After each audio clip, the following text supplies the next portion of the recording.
Hi, my name's Odell. They said my mom was too much, that she meddled, that I was becoming just like her.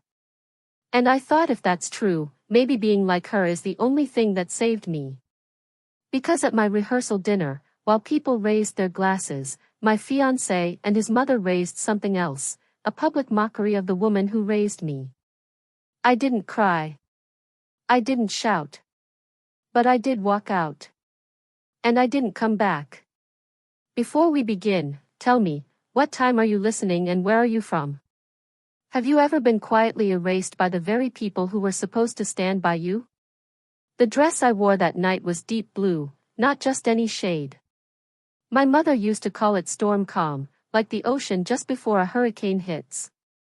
It was the last one she ever complimented before she passed. I remember her looking up from her hospice bed, fingers tracing the edge of the fabric like it was sacred. That color belongs to you, Odellin, she'd said. So when I stepped out of the car and onto the cobbled entrance of the Birmingham Country Club, I wore it like armor. Inside, the air buzzed with polite laughter and clinking glasses. The room was trimmed in polished mahogany and crystal, dimmed just enough to look elegant, but not so much that you couldn't read the room. And the room, well, the room had already read me. Nobody looked twice when I entered. No turning of heads. No hush of anticipation like you'd expect for the bride-to-be. I was just another guest. A guest at my own rehearsal dinner.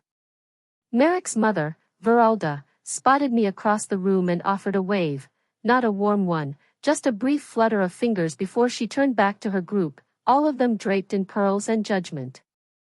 She didn't even get up.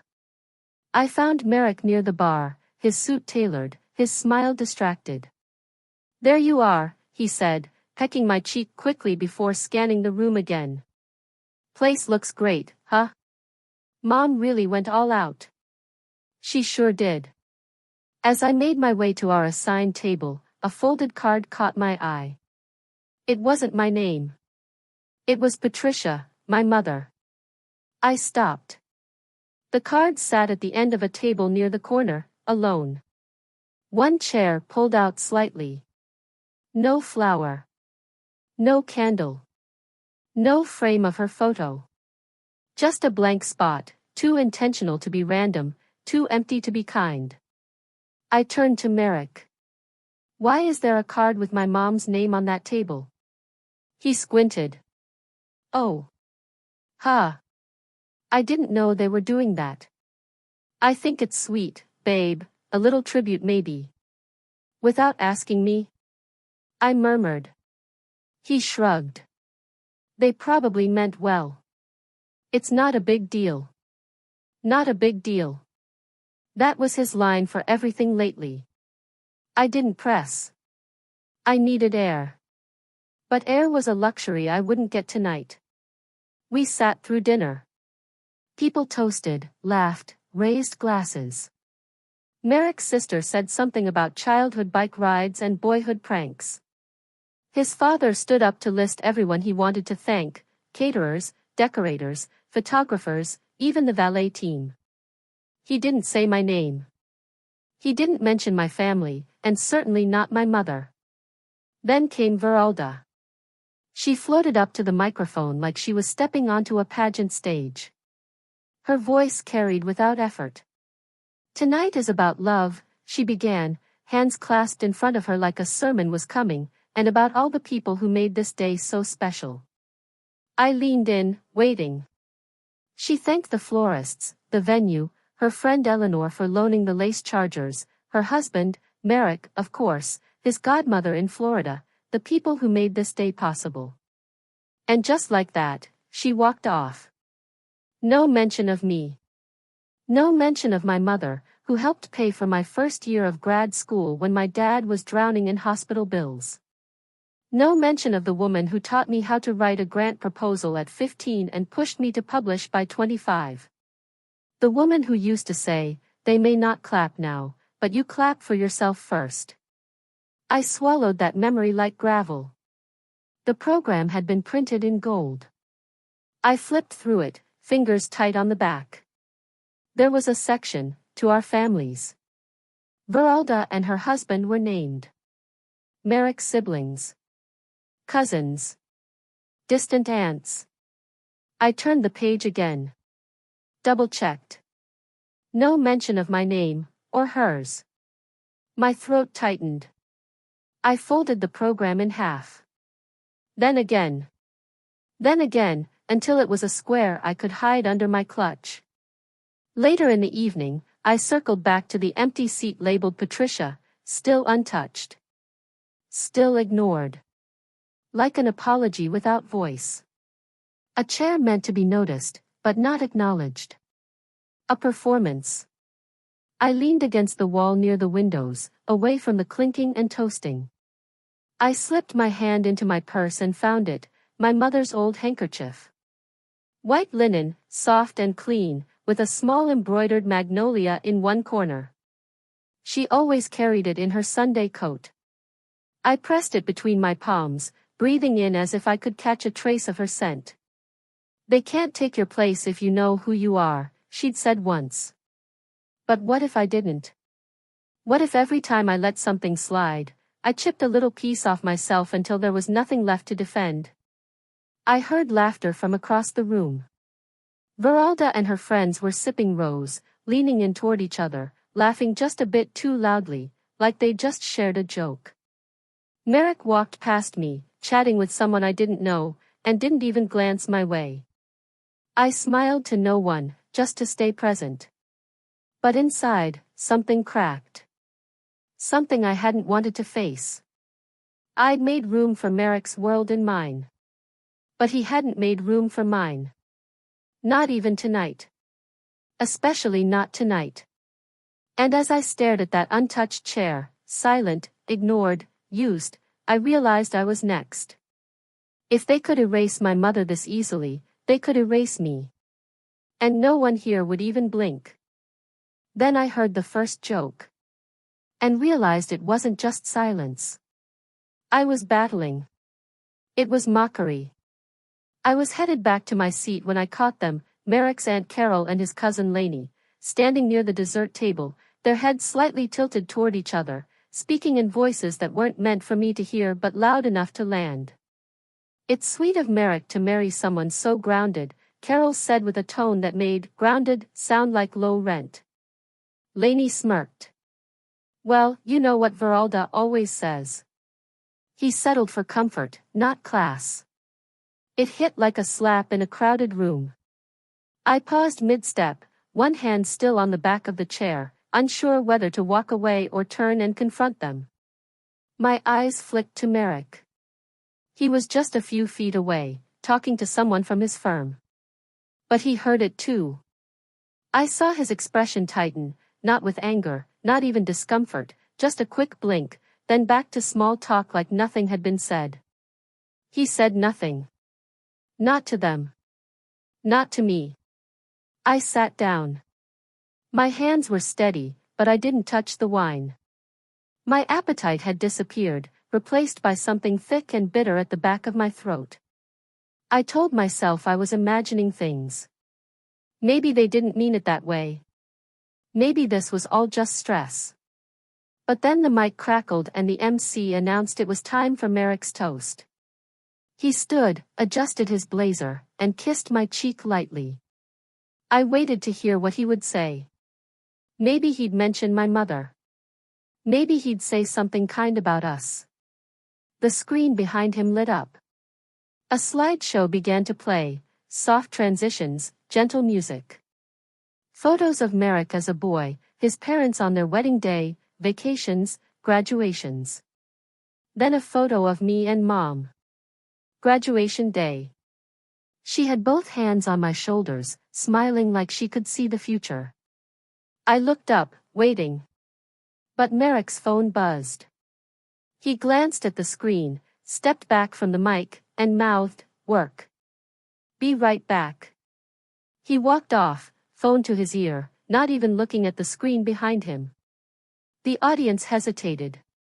Then Veralda laughed into the lull. "That boy never stops thinking about business. Must be his father's blood," she said, waving her hand like it was adorable. The crowd chuckled, a soft, awkward ripple of amusement. I didn't. I stared at the image of my mother on the screen, now fading into another photo of Merrick's college days. He was gone. Just gone. Kendra, my friend from work, leaned in from the table behind me and whispered, "You okay?" That was a choice. I forced a smile. Just enough to keep my face from cracking. It's fine. He's always like that. But my voice wasn't fine.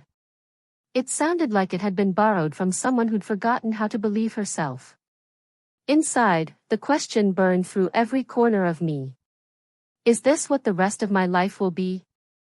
Quietly erased in rooms filled with people who smile while slicing into you? Merrick returned 10 minutes later, phone slipped into his pocket like nothing had happened. He leaned over me, whispered, "Relax, babe, you're overthinking." That phrase again, like a lid being twisted tighter on something already boiling. I didn't answer. I couldn't, not without screaming. So I nodded and laughed once, short and empty. The night dragged on, and I played my part. I smiled in pictures. I clapped when speeches ended. I accepted congratulations like they were meant for someone else. We returned to the hotel suite just before midnight. Merrick kicked off his shoes, downed half a bottle of water, and flopped onto the bed like the night had been nothing but a mild inconvenience. Within minutes, he was asleep. I stood in the bathroom, light dimmed, and let the silence fill everything. I sat on the edge of the tub, still in my dress, clutch in my lap. I didn't cry. I opened my phone, pulled up the recording Kendra had sent me earlier, the slideshow. I watched it again. There she was, my mother, in a photo where her eyes said more than any speech could. Her hands on my shoulders. Her smile full of pride. Her presence unmistakable. The room around me faded. The insult. The silence. The missing name. All of it was noise now. I stared at the screen, touched her face, whispered. Would you have let this slide? Or would you have walked out already? The screen didn't answer, but something inside me shifted. I didn't walk out that night. But I stopped pretending it didn't hurt. The sun hadn't even climbed over the treetops when I opened my laptop in the dim corner of our suite. I hadn't slept much. Just dozed off between waves of wondering what else they were hiding. I wasn't snooping. At least I didn't think I was. I just wanted clarity. Answers. Something to make the ache make sense. I scrolled through emails related to the rehearsal dinner, vendor notes, RSVPs, logistics. Then I saw it. A forwarded email from Varalda's assistant to the event planner. Attached, the final seating chart. I opened it. There it was, our table assignments. Merrick's family was spread across the front rows near the stage, labeled VIP. Executives from his father's company had entire tables dedicated to them. Then, tucked in the far right corner near the kitchen doors, was one lone table labeled Bride Side. One table for everyone I grew up with. And my name? Nowhere near the list of speakers. A chill slid down my back. Slower this time. No shock. Just the quiet click of realization. I minimized the file and opened another folder. One I'd forgotten was there. Weeks ago, I'd submitted a tribute to my mother to be read during dinner. A few lines. Nothing grand. Just a small remembrance. I found the planner's reply. Hi Odelin. Veralda asked us to remove that part. Said it would be too emotionally heavy for a celebratory dinner. Hope you understand. I stared at the words for what felt like an hour. My fingers hovered over the keyboard, not sure what to write back. There was no need. The message was clear. I picked up my phone and called Merrick. He answered after a few rings, voice groggy. Morning. Everything okay? Did you know they pulled my tribute? A pause. Yeah. My mom mentioned it. She just didn't want it to bring the mood down. It's not personal. It's not personal, my voice came out quieter than I expected. It's about my mother, Merrick, who died. I know, but it wasn't the right moment. She meant well. Meant well. I hung up before I said something I couldn't pull back. Instead, I grabbed my keys and left the suite. The house I grew up in was 20 minutes away. I didn't even change out of my oversized tee and jeans. I just needed to be somewhere that didn't smell like suppression and lavender hand soap. When I walked through the front door, my father was in the kitchen reading the paper, coffee steaming beside him. My sister Dalia was stacking folded laundry into baskets. They both looked up. "Morning," my father said, then squinted. "You look pale. Everything all right?" "I'm okay," I said, which was a lie I didn't bother selling. Dalia tilted her head. "You sure? You've got that look." I gave a tight smile and headed upstairs to my old room. The air still held hints of the lavender sachets Mom used to keep in drawers. I closed the door gently behind me and walked to the desk under the window. On top sat the printed copy of my tribute, folded neatly, wrapped in a magnolia-printed napkin, the one we used at Mom's memorial service. I stood there longer than I meant to, touching the edge of the paper. My mother had written a note in the margin back when I first drafted it, "True. Honest. Yours." It was the only approval I ever needed. Downstairs, the kettle whistled. I went to join Dalia and made 2 mugs of tea. We sat in silence for a few moments, then she spoke. "Do you think Merrick really sees you?" she asked without looking up. "Like all of you? Or is he just trying to fit you into their world?" I didn't answer. The spoon in my mug clinked once, then stilled. My mind flashed back to the 8th grade. I'd had a teacher who said I'd never be leadership material. My mother stormed into the school the next day in a cardigan and church heels and said loud enough for the entire office to hear. "If they don't see your worth, you walk out. You don't wait for permission." She never said it again. She didn't have to. That night, back at the hotel, I sat at the desk while Merrick showered. The water roared, filling the suite with steam and white noise. I pulled out a notepad and wrote 3 things. Who's truly here for me? What am I willing to give up? Would Mom have stayed silent? I folded the list and tucked it beneath my phone. As I was about to turn off the light, the screen lit up. Unknown number. Message: "You should know what your fiancé said about your mom last week." No name. No context. But I stared at those words, and my body went cold, not with fear, but with that slow, sinking dread that comes when your instincts whisper, "You're not imagining this."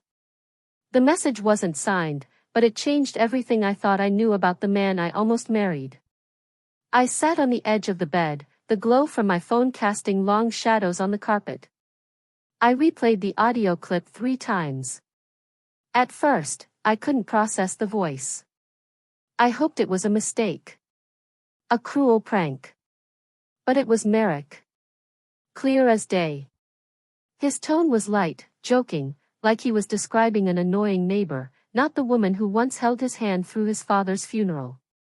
Yeah, her mom meant well, but she was always in everything. I swear if she were alive, she'd be trying to pick my tie color. Laughter followed. Not just from him but from someone else on the other end. I told Mom she was just one of those over-involved types. Made Odell soft. I dropped the phone onto the comforter. My arms felt heavy, like they no longer belonged to me. The room around me didn't change, but something inside me shifted, quietly, firmly. I wasn't imagining things. I hadn't overreacted. I had been mocked. And not just me, my mother too.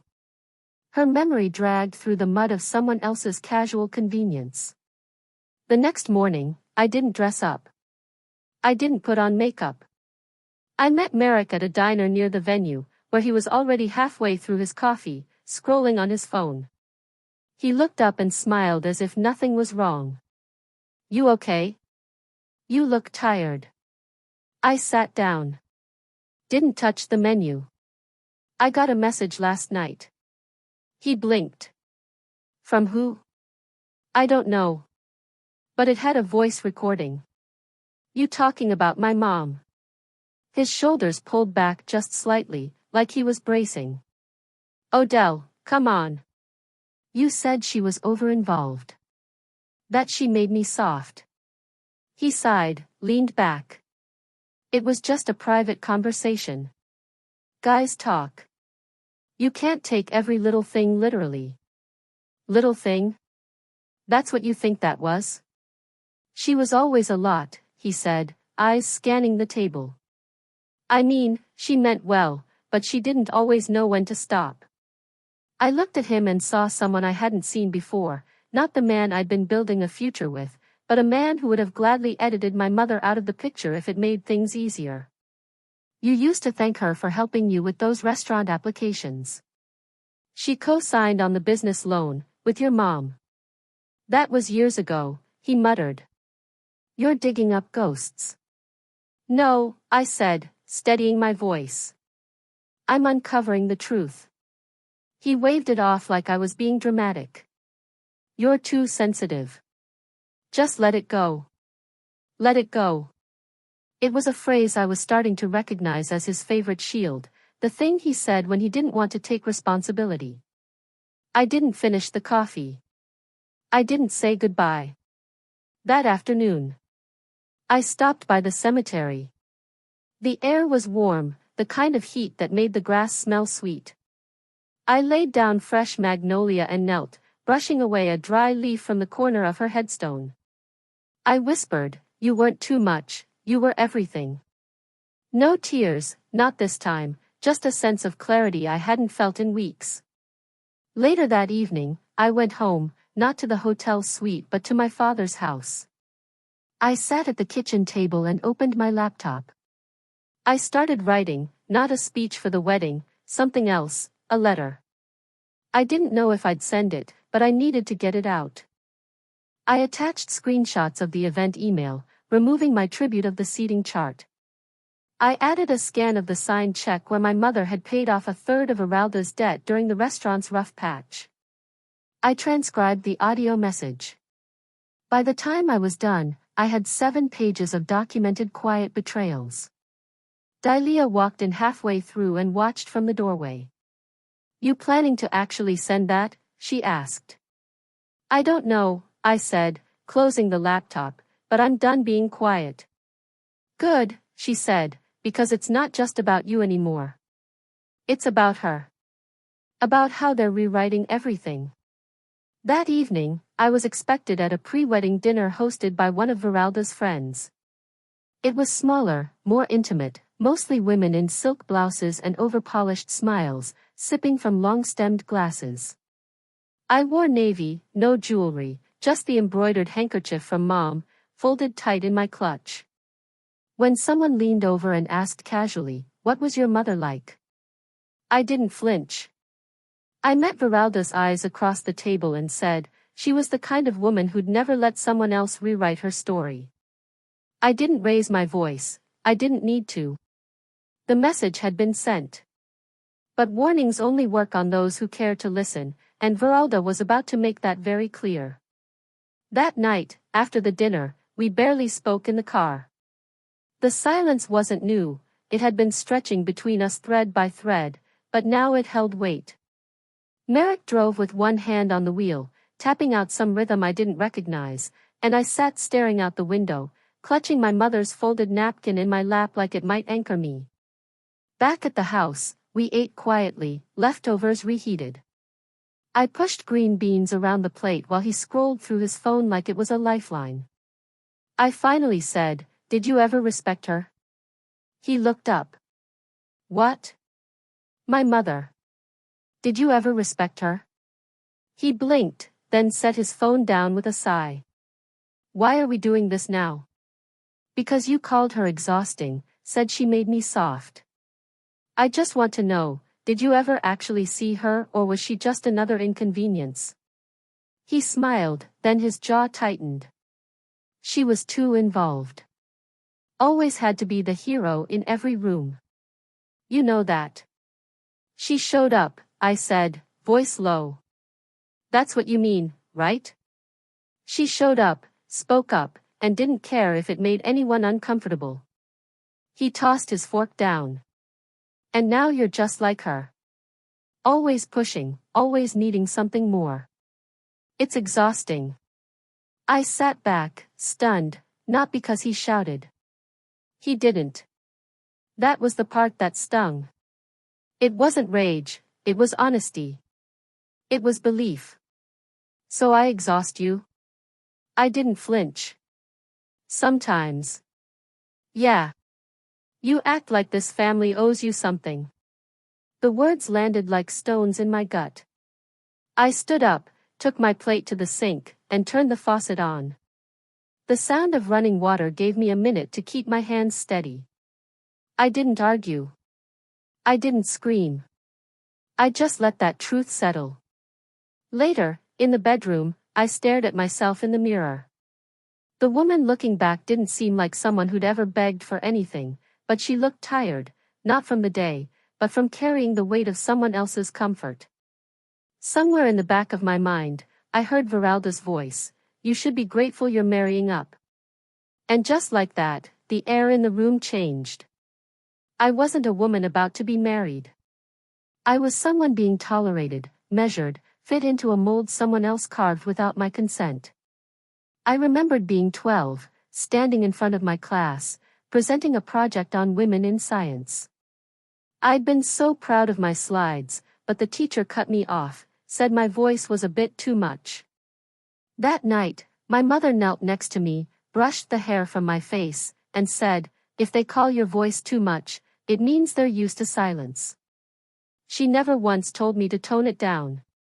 The next morning, Merrick was already gone when I came down, but something on the counter stopped me cold, a printed email. The subject line, "Final venue adjustments." I recognized the planner's name. The note was short, just a forwarded message from Veralda to the planner. "Please place Odell's family at the back near the dessert cart to avoid gaps in the wide camera angle." And beneath that, in Merrick's handwriting, was one line, "Let it go. It's not worth it." That was it. I held the page for a second, then pulled a book of matches from the drawer, lit the edge, and watched it curl and blacken in the sink. They didn't get to choose what I carried or buried anymore. Upstairs, I opened the closet. The dress hung there, untouched, pristine. I took it out, laid it carefully on the bed. It looked smaller than I remembered, or maybe I had outgrown it. I opened the little cedar box where Mom's magnolia napkin still rested, pressed and folded. I held it in my palm. It still smelled faintly like the perfume she used to wear, gardenia and linen. I sat beside the dress and whispered to the fabric. "They don't get to write how this ends, not anymore." The dress stayed on the bed, but I didn't. I drove myself to the rehearsal dinner, no music, just the sound of tires over pavement and my own breath, steady and measured, like I'd trained for this. My father and sister said they'd arrive separately in case things go south. My sister had whispered, slipping her hand into mine before I left. When I pulled into the valet circle, the hostess greeted me with that too sweet tone Southern women use to cover judgment. "Miss O'Dellon, your table's near the doors tonight." I handed her my coat without a word. The room shimmered with champagne flutes and carefully coordinated flower arrangements, as if the entire evening were curated for a bridal magazine spread, but nothing in that room felt like it belonged to me.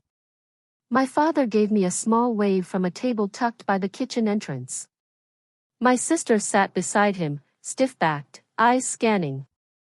My side of the family was crammed together like an afterthought. Merrick's people, meanwhile, were spread comfortably along the center tables marked with soft gold calligraphy that read VIP. Merrick approached, all polished charm. "You look beautiful," he said, as if that made up for everything. Behind him, Veralda stood in a burgundy dress that probably cost more than my tuition at Emory. Her smile was as smooth as lacquered wood. I nodded politely. Evening. The first glass of wine came quickly. I barely sipped it. My eyes were too busy watching the way conversations folded around me but never included me. Then came the first toast. Jack, Merrick's uncle, raised his glass. "Well, there's only one person we can really thank for making this day so perfect. The woman behind the scenes, the general, the planner, the true MVP." Applause. Laughter. Someone even whistled. Veralda took the mic with practiced ease. "Thank you, Jack, you always know how to make me blush." She turned toward Merrick, her voice full of syrup. "And my son, what a man you've become, focused, decisive, just like your father." Then, turning ever so slightly toward me, she added, "And of course, Odell has done so much too, quietly managing all the sentimental details." Her mother, what was her name again, certainly had presence. The guests chuckled. One woman covered her mouth in polite shock. Merrick didn't even flinch. He lifted his glass toward the laughter, clinked it against someone else's, then leaned back in his seat like he just watched a skit at a comedy club. I didn't move, just pressed my fingers around the magnolia napkin in my lap. I'd folded it so tightly, the creases had turned sharp. Merrick stood next. He smiled at the crowd. Okay, I'll try to keep this short or my fiancé will kill me."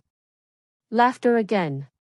He went on, thanking vendors, friends, mentors, then, in that same light tone, added, "And hey, one of my favorite memories, when Odell's mom once came over and rearranged every cabinet in our kitchen, said it would help us move through the space more efficiently." The room laughed louder. "That's when I knew," Merrick said, shaking his head fondly. "I was marrying into a very enthusiastic family." I stood before the laughter had even ended, walked out of the ballroom without looking at anyone. In the restroom, the mirror was mercifully dim. I stared at my reflection, steady now. No tears. Not anymore. From my purse, I pulled the tribute, a single page, folded and creased but still legible, my words, her memory. I slipped it into my clutch, walked back into the hall, but I didn't return to my seat. Instead, I crossed the room, every eye on me. The clink of silverware paused. I reached the main table where the wine decanter glinted in the low light and laid the folded tribute right beside it. Then, I took the microphone. I wasn't scheduled to speak. I said, my voice clear, calm, "That's fine, but if we're making space for stories tonight, then I want to leave one behind." I didn't open the page. I didn't read the tribute. I just looked at the people in that room. Some I loved, some I barely knew, and some I would never forgive. And said, "Some people believe generosity is meddling. I believe it's love." My mother knew the difference. I put the mic down, and then I walked out.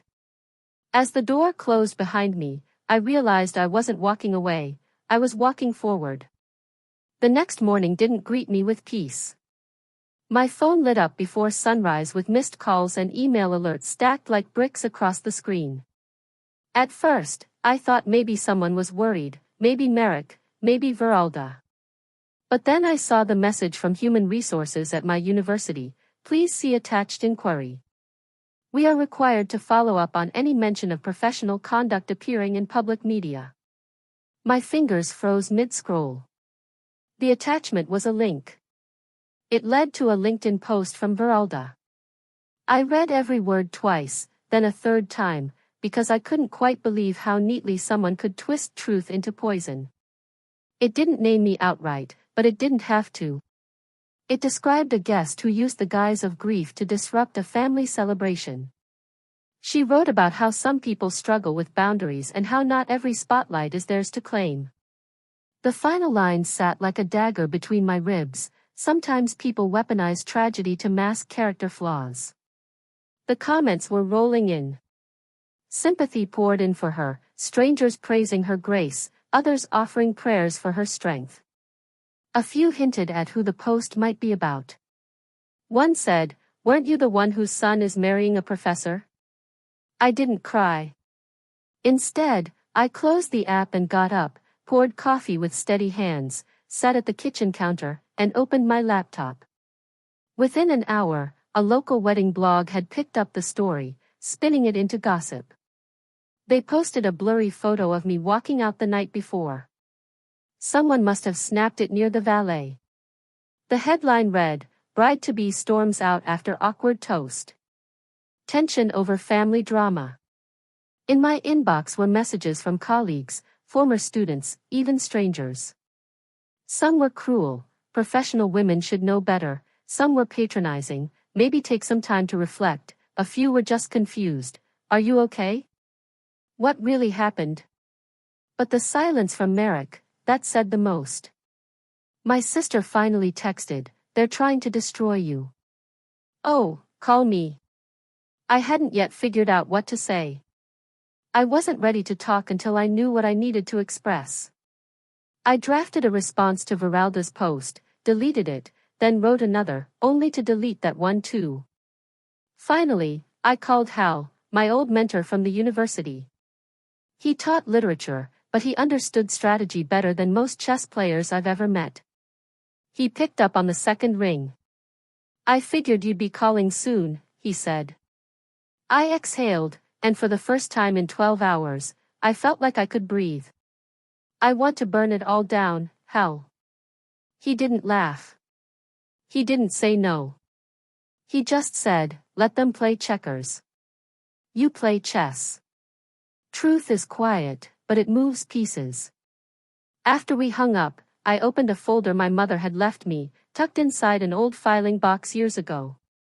She'd told me to keep it close in case clarity ever became something I needed to hand someone else. Inside were scanned copies of loan agreements and financial notes from when she'd helped relaunch Veralda's failing catering business.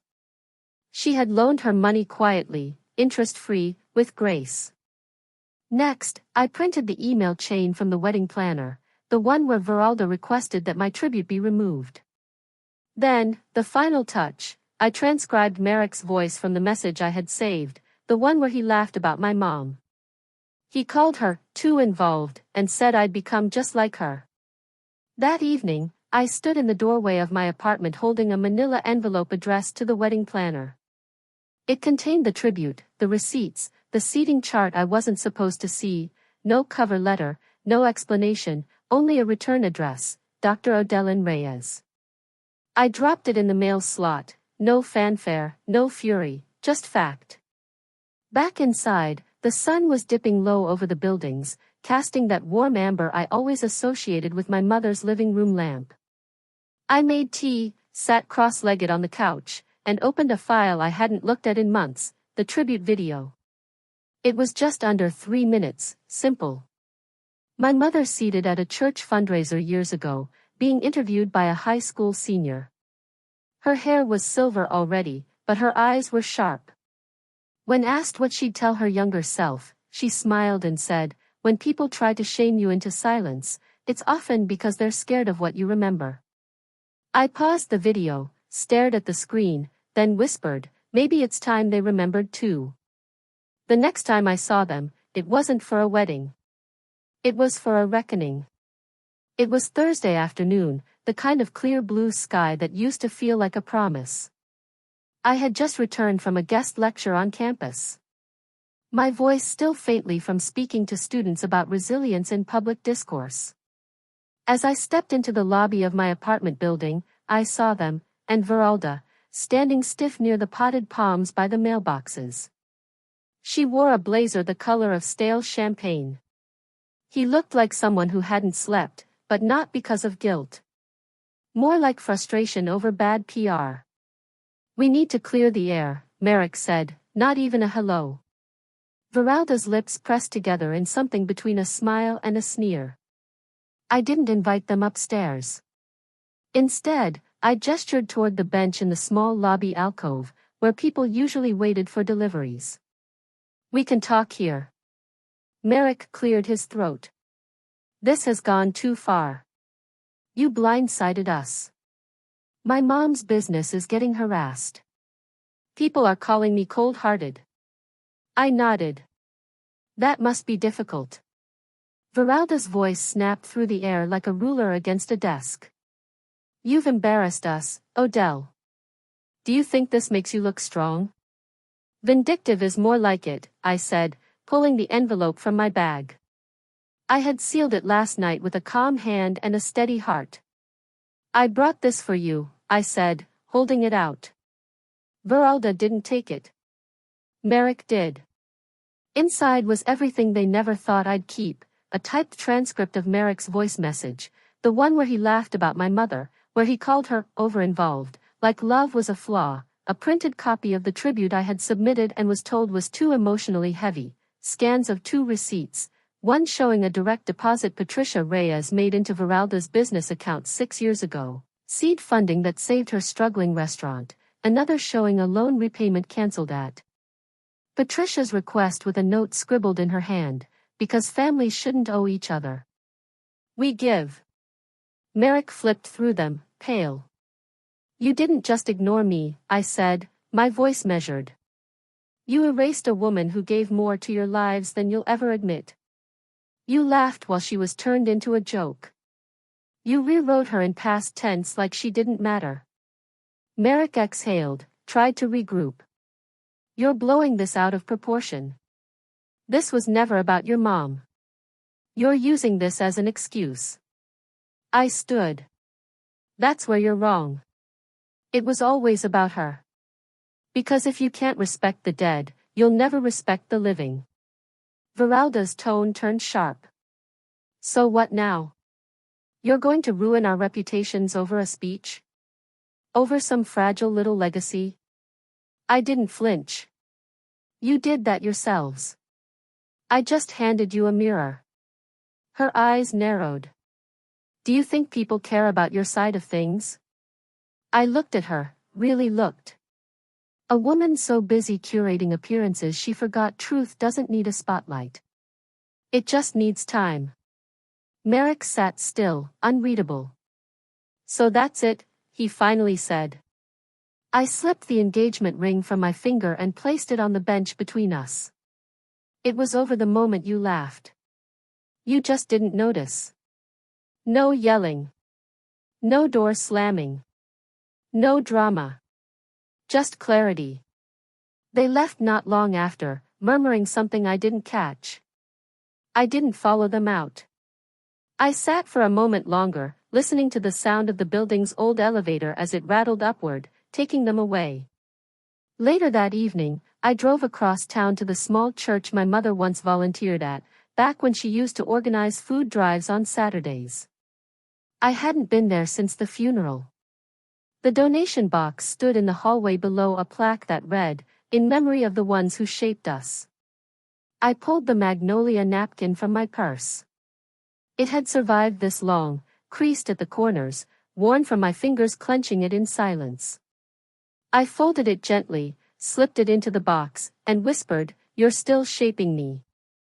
But now, I choose where I go." In choosing peace, I made space for something else, healing. The sun poured gently through my bedroom blinds the next morning, casting pale strips of gold across the foot of my bed.